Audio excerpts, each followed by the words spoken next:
Господин Спасовски, дали полицијата поднесе пријави за вчерашните протести?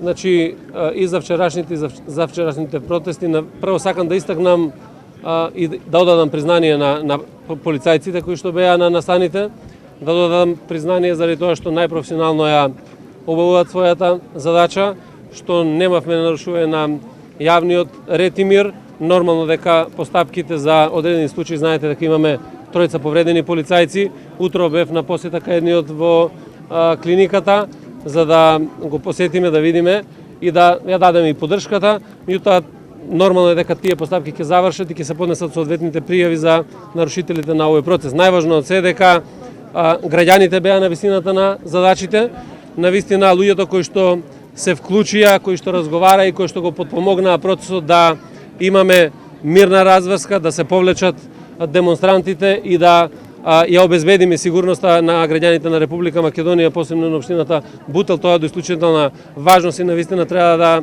се честита на присебноста, на смиреноста, заради тоа што ова време во Република Македонија е време во кое што можат да се носат рационални и разумни одлуки, не одлуки на ниво на емоции. Уште едно прашање, зошто полицијата дозволи групата на Бекир Асани да уништува државен имот?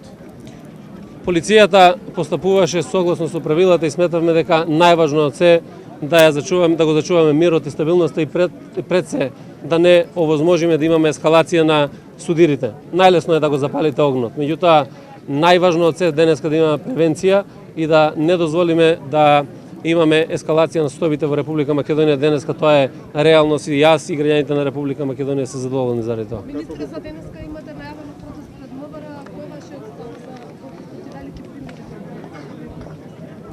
Денеска никој не најавил протест, гледам дека преку пораки се повикуваат одредени луѓе да протестираат, секој има право да протестира во Република Македонија. Јас мислам дека после една ваква мирна разврска, после на висина на одговорноста која што беа и политичките субјекти и сите кои што учествува во овој процес, нема место да се протестира пред Министерството за внатрешни работи, заради тоа што на таков начин се понижуваат полициските службеници кои што најпрофесионално си обавуваат својата задача во овие тешки моменти за Република Македонија и за општината. Ви имавте средба со Државната изборна комисија, дали овие недостатоци во избирачкиот список сега што се евидентни преку веб апликацијата се должат на минатото на несреденоста на податоците? Па тоа е факт, тоа не можеме да го негираме никој, дека заради податоците кои што претходно биле презентирани е направен ваков избирачки список, меѓутоа и не може да констатираме што точно сега се наоѓа во избирачкиот список. Тоа е работа на Државната изборна комисија.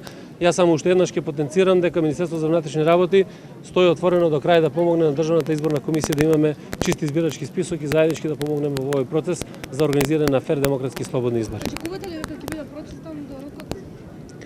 Тоа само посакувам и ќе дадам се да помогнам на Државната изборна комисија. Според законот Државната изборна комисија го води избирачкиот список. Внатрешната истрага во врска со личните карти издавани во минатото со повеќе адреси, односно имиња на истата. И внатрешната истрага и истрага од специјалното јавно обвинителство се води веќе околу тој предмет и повеќе информации и детали ќе соопштуваат од специјалното јавно обвинителство.